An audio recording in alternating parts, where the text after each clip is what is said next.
Hey there, and welcome to the Bringing Business to Retail podcast. If you're looking to get more sales, more customers, master your marketing, and ultimately take control of your retail or e-commerce business, then you're in the right place.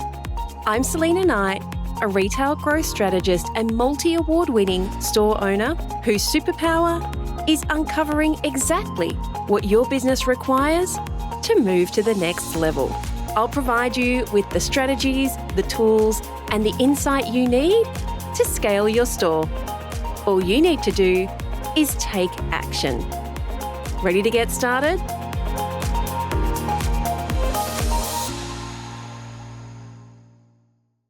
Hey there, and welcome to today's episode of the Bringing Business to Retail podcast. Now, as we grow our business, we put our faith into other people, into experts to help us hit the goals that we want to achieve. But what happens when you've put all that faith and quite often time and money into one of those experts and you don't get the results that you were looking for? In fact, you could end up going bankrupt because of them. Well, I know when I first started out in business, I found out pretty quickly that even though I had a business degree that I had spent 4 years on, what I'd learned didn't translate into the real world of running your own business. Now, I'll be honest, Law 101, which is as far as I got in law, did give me a little bit of context, and I would say it probably gave me enough knowledge to be dangerous. And some of the marketing modules that I did were great in theory because they were in theory. But things like strategic change management, that was so far out of my league and what I was experiencing on a day-to-day basis that at the end of that degree, I did feel like the entire thing had been a waste of time. But I did it because my employer at the time offered to pay for it. And looking back, God knows why they did, because I worked for a local council, and at the time, how they ran things was so far removed from what running a business actually looks like that I don't know why they ever agreed to let me do this degree. But the thing is, education is always good, and free education quite often is better, especially when you are young, and something like a degree costs a lot of money. And looking back, I did learn things. We think that at the time that this was all just a waste of time, but I did learn things. But I also struggled. I struggled a lot because I wasn't in the business realm while I was studying this degree. I was managing a team of arborists and I was a tree preservation officer. So none of what I was learning was happening in my day-to-day life. And as a result, I failed accounting twice, not once, but twice, because at the time it just didn't make sense to me. Now, hilariously, on a side note, I actually went on to be on the board of directors for a credit union because I understand money. What I didn't understand at the time was double journal bookkeeping, that's what it's called. And even to this day, I still don't get it. But fast forward to owning a business. And my growing up poor meant that financial stability was a top priority for me. So once I realized that accounting was money, like money coming into my bank account, money coming into my cash register, money going out of my bank account, then all of a sudden it made sense. It was like an aha moment. It's like, this is just money. Now, if you're new around here, let me just give you like a 90-second backstory about why I am so passionate about helping people achieve financial stability. Because when I was 14, my mother kicked me out of home. And when I say that, most people immediately think that I was some rowdy teenager who was drinking and smoking pot and getting into fights. However, those things, I'm boring, okay, guys? Those things are so far removed from who I am now and 14-year-old Sal, because I was the kid who sat in my room and read books. I was the kid that listened to music on my Walkman because I didn't want to upset anybody with the noise. Like, I was a really good kid. And I know this will surprise you, but I was very, very shy. I was fun and I loved talking to people I knew, but I never put myself out there. And so as a result, I was a homebody and I spent a lot of time in my room reading, listening to music. And when I wasn't doing that, I was looking after my younger brother and sister because most nights my mum worked at a restaurant. And so one night I got into a fight with my older brother over, of all things, a music magazine. And I remember coming home from school. This is the condensed version. I remember coming home from school the next day, getting off the bus, walking in the door, and seeing my mother in the kitchen with a garbage bag by her side. Now, of course, you don't know it at the time, but what she said next was going to be one of those moments that changed my life forever. Because I remember she looked up from cutting vegetables and she said, "You need to go. I can't have you here stirring up trouble. We can't afford to get kicked out of this house because of all the noise and the fighting." Now, I was 14 years old. I didn't start the fight. I was pretty indignant about the whole thing. And at the time, my dad was living in his car because they had separated quite some time ago. And he was such a loving, or is such a loving and giving person, that he was actually living out of his car so he could give us all of the money that he made to survive. Other than that, I had my grandmother who was dealing with her own conceived during menopause teenager. My older brother and my aunt are actually only a couple of weeks different in terms of birthdays. And we didn't have any other family. So where was I supposed to go? I mean, of course, at the time I was like, maybe she doesn't really mean it. But no, on the floor was a garbage bag with the sum of all my 14-year-old worldly possessions. She'd already packed them up and she'd called my dad to come and get me. Now, I was his problem now. Now, you might think that my mother was a monster. And at the time, even though it was, extremely devastating, no teenager wants to think that they're unloved or that they're unwanted, because being abandoned by a parent is probably one of those, well, I can tell you it is one of those things that changes your whole entire being.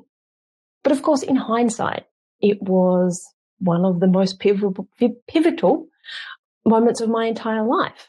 I ended up moving to another state to live with my elderly grandparents, and I had $78 a week. I still remember to this day, $78 a week in government payments to live off. That was it. $30 of that had to go to my board for my grandparents because they were on welfare. They didn't have money to support me. So that meant I had $48 a week to buy my personal items, my school supplies. I had to pay my school fees. I think I was paying them off at like $2 or $5 a week. I had to buy my uniforms. I had to buy clothing. And then, of course, anything extra that teenagers like to do, like going to the movies. And when you combine all of that with the fact that we grew up hovering between poor and very, very lower middle class, we had times when we were definitely below the poverty line. And then sometimes when my parents were working and doing things well, we never went on holidays or anything like that, but we didn't starve. And so when you put all of that, wrap it up with a bow, you can see that financial security pretty much fills every fiber of my being. So in those first years of business, I knew that I needed help because this degree that I had wasn't really helping me. And I wasn't just looking for a coach. I was looking for a mentor who could help me focus on the money side of things. And the truth is I found someone, and that accountant / business coach, they were actually an accountant who branched out into business coaching, didn't help me make any more money and didn't help me become more profitable. So why am I bringing this up? Well, because I saw a post in a business Facebook group 3 days ago. And as I read it, my heart broke because it became one of those times when all of the memories just flooded back to me. It just came to the surface that I had been in a very similar situation. And so the post went something like this. After 10 years of having a successful business, the awful retail climate and the false economy has brought the business crashing down, and I'm feeling extremely stressed and exhausted from it all. I've now realized that I've had a terrible bookkeeper for a few years, and the people that I paid to support and guide me through all of this process and growing my business have let me down. Not at any point did anyone tell me that there was a problem. As a result, I'm in a lot of debt. I've reduced all my costs as much as I can, including now getting rid of all my staff. So what do I do? Even if I make the hard decision to close the business, there is still all of this debt that needs to be cleared. And even if we make more sales, I don't know if we are ever going to get back on top. Now, some of you might feel like you could have written this post yourself, or you maybe have seen posts like this and you think, I don't want to go there. And just like this person, I have to be honest with you, my team probably talk to 20 odd people a day, and we hear comments like this every single day. So many, too many retail and e-commerce store owners who ended up putting their trust in an expert and didn't get the result they were looking for. And in this case, it's quite often things like a bookkeeper or an accountant or a trusted advisor like a marketing agency who was supposed to be looking out for them and acting in their best interests, when often, that just doesn't happen. Now, I will say here, one of the things that my team are really good at is kind of digging out why that's happened. And there will always be the times when experts and advisors fail you. But then there are these other times where you have to look back and say, did I actually contract that person to give me these services? So did you actually have a contract for them to give you expert advice, for them to potentially devise a strategy, for them to diagnose problems and alert them to you? Or did you just contract them to run your ads, do your bookkeeping, reconcile your bookwork? And that's really important, because sometimes when you go into a business relationship like this, you think you're getting one thing, but actually what you've signed up to is something completely different. So it's really important to know the difference between those different sort of circumstances when you sign a contract with an expert or a company. Now, I hope you never have to be in the position that this person was in, because I know I can totally empathize with them. I have been where they are. And at the time, I remember blaming my accountant. I blamed the business accountant / business coach on top of blaming my bookkeeper, who also worked for that company. I blamed the economy because this was 2007, 2008, 2009, the global financial crisis. I blamed the media because they were fear-mongering everyone. And of course, I had to blame the government because it's always the government's fault. But who I didn't blame when I was going through all of this was me. Because after all, I had been paying this expert for advice. So why did no one tell me that there were problems that needed to be sorted out? Or why didn't someone help me devise a plan to make sure that we could weather the storm? Now I'm much older, hopefully a little bit wiser. I have run several businesses and I have scaled close to 100 more. And in hindsight, I can truthfully say that the only person to blame in that situation, now sure, there may have been mitigating factors like the economy and the government and the media, but at the end of the day, it was my money. And you would think, with my history of growing up poor and having to watch every single penny that went into and out of my bank account, that I would do the same for my business. But even though I'm ashamed to say it, I believe that paying an expert to look after my business finances meant that they had my back. And also, like, I've done the same thing when it comes to marketing. I remember spending $1,200, which I couldn't afford at the time, for a TV ad. Now, not a TV ad that went out to the whole country. No. This was naive Sal. It was a TV ad on a TV at the local golf club, because I figured the kinds of people who hung out at the golf course at the golf club were my type of people. I figured that they were either rich grandparents, who were one of my key target markets, or they were affluent people who were happy to spend money on eco products. I later found out that the TV that the ad was running on, and I found out totally by accident, was very rarely switched on. And so as a result, I got nothing for my $1,200. Silly thing was, I couldn't even track whether I was getting any results, even if it had been playing. You know, again, I trusted that the marketing agency who sold me that package had my back. They were experts. They knew the demographics. They bamboozled me with numbers and case studies and all of these things. But at the end of the day, it's my money and I'm responsible for it. So you're probably thinking, what's my advice to someone in that situation? And whenever we talk about money, you know, I always have to give you a disclaimer, which is, I am not a financial advisor. I am not qualified to give you financial advice. The things I tell you are the things that I have learned through my experience, through my pitfalls, from all of my mistakes, and all of the things that have worked. So before you make any financial decisions on anything that I mention on here on the podcast, please talk to your actual financial advisor that you are paying and you are in a contract to give you financial advice for. That's one of the things we've learned today, right? So here's my advice if you ever find yourself in a situation like that. And it comes from my experience of being in a situation exactly like that. First up, it's going to feel very emotional, because it is a very emotional time. And it is going to be very easy to do what I did, which was to lay the blame anywhere and everywhere.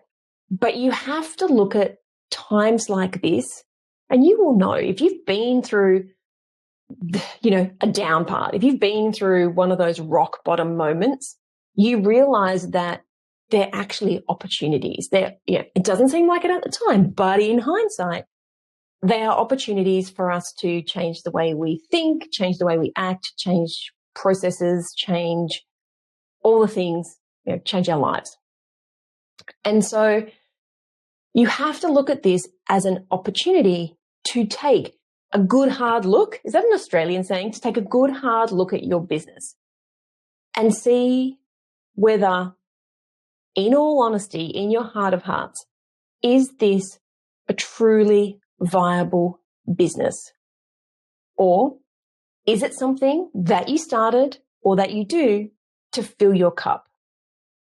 Now, the truth is, not everyone is born to be a business owner. You and I both know it can completely suck at times. And you and I both know that it can drain the life out of you, but it can also be so extremely rewarding. So when you find yourself at a crossroads like this, it can be the opportunity that your business needs. So, is your business viable? Looking in this person's case, once all the debt has been paid off, can the business still make money? Yes, you made a mistake. Yes, you made some bad financial decisions. If we took those off the table, if those weren't in the balance sheet, would this business be viable? Or conversely, is this business just an ego thing where you don't want to lose the time and the money and the energy that you've put in to get it this far? You have to be truthful if you're doing this. And you don't have to be in a position where you might be going bankrupt for this to happen. I would say you should be doing things like this quite often on a regular basis. Like, when you're looking at your business, is it viable? Is it something that can scale? Is it Because if it can't scale, then it's just a job. But you have to be truthful with yourself and you have to look at the numbers. Now, what you also have to take into account during all of this is looking at the actions that you took to get right here, right now. And I'm going to say the first thing that comes to my mind is, were you actively marketing the business? Because quite often when you see posts in Facebook groups, oh, I'm not getting any sales, or all of a sudden our revenue's down. My first question is, what are you doing to get people in the door? What are you doing to get people to your website? What are you doing to get people to spend their money? And if the answer is nothing, then there's your answer. You need to constantly be marketing your business. And that doesn't mean just posting on social media. So were you marketing your business actively, not just on social media? Were you tracking your numbers? Were you making, or are you making the right adjustments to the areas of your business that need help? So for example, if you're not marketing your business and you're not making any revenue, have you made the decision to take some money and put it into your marketing budget and do some marketing and track the results? Or, and I'm not implying in any way, shape or form that the person who posted this question did this. I don't know. It was an anonymous post. I don't know this person. I don't know anything about their business other than what I just read out to you. But did you just show up every day and hope that everything was going to be okay? Now, if you've been around for a while, we call this the hamster wheel of hope, right? Like you just cross your fingers and hope that people are going to walk in the door, that people are going to order, that there's going to be enough money in the bank. And that's not running a business. So were you running the business, or was the business running you? Remember, we're looking at, if you find yourself in a dark situation, these are the things that you need to be honest with yourself about.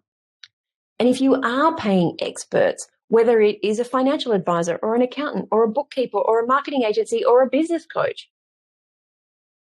are you holding them accountable? In this case, were you revising the documents that they sent? This is in this person who says that their financial advisors never told them that there was a problem. Now, maybe they did think that they told that there was a problem when they sent their reports, and it was pretty clear that at the end of the day, there was no money, or their cash flow forecast was out. So were you doing your job as the CEO? Were you asking questions? Were you having meetings to discuss cash flow and inventory forecasting? Was the expert actually contracted, remember, to provide this service? Or were they just doing what they thought was their job, which was reconciling the data and lodging their tax and sending you the reports? It doesn't matter where the problem lies. The question you need to be asking yourself is, why did this occur? And no one wants to feel dumb. So if you are ever talking to an expert, in air quotes, you need to be asking questions, and you need to be financially literate. If you don't know what something means, if you don't understand what balance sheets look like and profit and losses and what all the numbers mean, ask. Ask to have it explained to you, because you're not going to learn any other way. And these people are experts, so they should be able to explain it for you in a way that makes sense. Okay, so let's say we've done all of that and the business is viable, but right now the biggest problem is this debt cloud that is currently hanging over the business. So the good news is there are ways that you can consolidate debt. You could enter into payment plans. I know here in Australia and also in the US, I'm not sure what it's called in the US, but here in Australia, we have the small business debt restructuring program, which is where like a third party goes in and negotiates with all your creditors, from the tax department to the people who supply your products to maybe your logistics person. They consolidate that debt. They negotiate with your creditors to reduce your overall debt. And you might go from $1 million down to $200,000. And all of a sudden, that is achievable and that is manageable. So there are things you can do if you have the knowledge and the right people around you to give you this information, to get you through situations. So You can create payment plans and the small business debt restructuring. And even though outcomes like that are not necessarily ideal, the simple fact is we all make mistakes. We make mistakes in life and we make mistakes in business. And one or even a series of poor financial decisions shouldn't bankrupt your business. If we're doing the things I just talked about, if we're looking at the numbers, if we're honest with ourselves, if we're analyzing the business.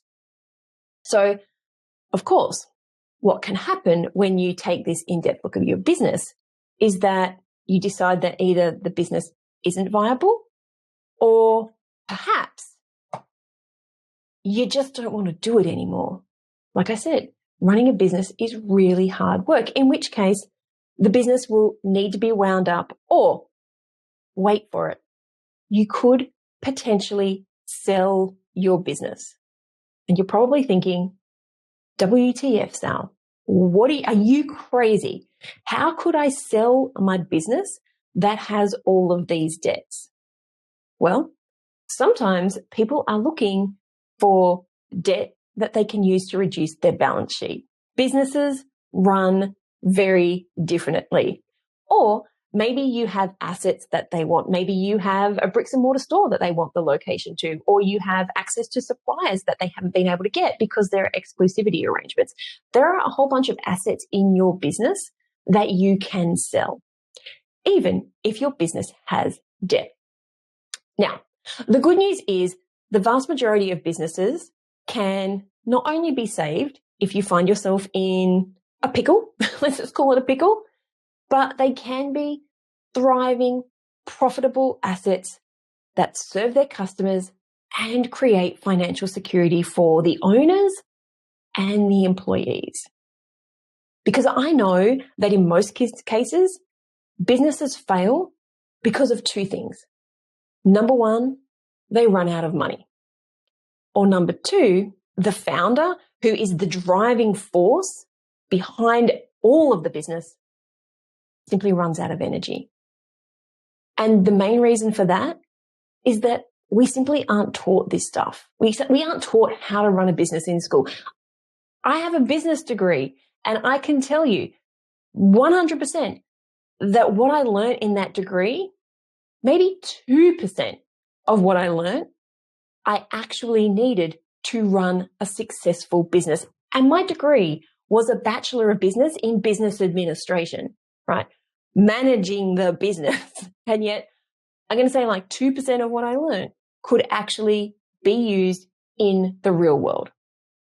The rest of what I've learned comes from, yes, the school of hard knocks, but also a lot of time and money invested to learn the things that I needed to learn. I would work out that I had a knowledge deficit and I would go and learn those things. Plus, you've got to put experience in there. I've got nearly 2 decades of experience in this industry. And in that time, I have had so many stuff-ups. I have had so many setbacks. I have had so many mistakes that cost me my business growth. You can look back and see these things, right? And tens, if I'm honest, probably hundreds of thousands of dollars in direct financial growth. And of course, did I say growth? I meant losses. I'm so busy focusing on growth right now that what I meant to say was hundreds of thousands of dollars in direct financial losses. So I can attribute the things that I did to not making money. And of course, there's the heartache, the emotional stress that you go through, the pressure that you put on yourself and your family and your friends while you're going through all of this. All of that is because of the mistakes that I've made as I've gone through the last 2 decades of founding, building, scaling retail and e-commerce businesses.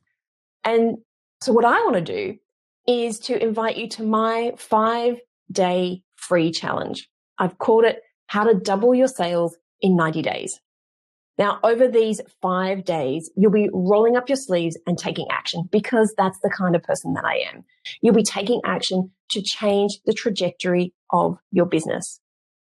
Now, during these sessions together, we'll be helping you get clarity around what it is you actually want from your business and who you need to be a 7-figure or multi-7-figure business owner, because I do not subscribe to that hustle culture. So who do you need to be if you're not going to be that person? When I recently, and you'll know this if you listen to the podcast, I recently had to go to the UK for kind of an emergency family issue. And we did that at the drop of a hat. We made the decision on, I think, the Monday, and we were gone by the following week. And I am so proud that I could take that time out of my business to spend with our extended family at a time when they needed us without my business falling into a heap. So I'm teaching you the strategies to double your sales in 90 days. Yes, I know it sounds big. It sounds bold. That's one of my core values. And if you are ready to come along and learn how to do it, I'll be showing you how to create a predictable and repeatable plan to increase your revenue. Now, this is the kind of stuff that will change your life. We're going to go through my breakthrough concept called the freedom metric. I made that up myself, and how to calculate yours in 3 minutes or less. I'm going to walk you through how people like Donna and Amber and Ash were able to skyrocket their revenue by over 200%. And the funny thing is, it is way easier than you think. And you and I both know that to create change, you have to create change. So this is not going to be a walk in the park. You are going to have to do the work. It'll probably be confrontational. I'm going to say it'll be emotional. And I can safely say it will be the smack in the face and the kick up the butt that you probably need right now to get unstuck in your business. But if all this did was give you some clarity around what you want from your business, or reignited that spark that you've probably been missing, wouldn't that be worth a couple of hours over a busy week? Or if all this did was give you some knowledge that you needed, if you have a knowledge deficit in certain areas of your business, if all this did was give you the knowledge that you needed to understand how money works in your business, wouldn't that be worth showing up and learning? And if all this did was to help you create that predictable and repeatable plan to increase your sales so that you feel more financially secure, wouldn't that be worth working through some uncomfortableness? Now, you guys know that I'm a straight shooter, so I am giving you a heads up here. I am creating this content for you in advance to prepare you to make a financial decision that is going to change your life and your business. You just have to follow the framework. It's been proven again and again, like Kate, who increased her sales by $750,000 in less than 3 months. Who doesn't want that? This stuff works. So if you want to come and join me for the challenge to double your sales in 90 days, come over and join me at selinaknight.com/challenge. So before we finish off, I just want to do a recap of what we talked about. So first up, we talked about the fact that you cannot, under any circumstances, abdicate responsibility for your money. I don't care if you are a billionaire. You still need to know where that money is, what it's doing for you, what its return is going to be, how much money there's going to be in the bank, and what is going out.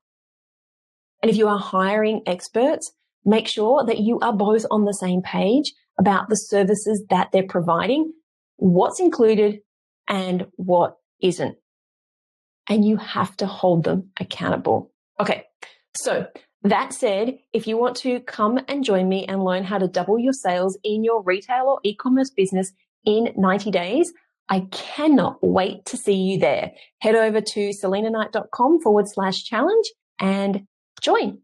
Alrighty. I will see you on the next episode of the Bringing Business to Retail podcast. Have a fantastic week. So that's a wrap. I'd love to hear what insight you've gotten from this episode and how you're going to put it into action. If you're a social kind of person, follow me at @TheSelinaKnight and make sure to leave a comment and let me know.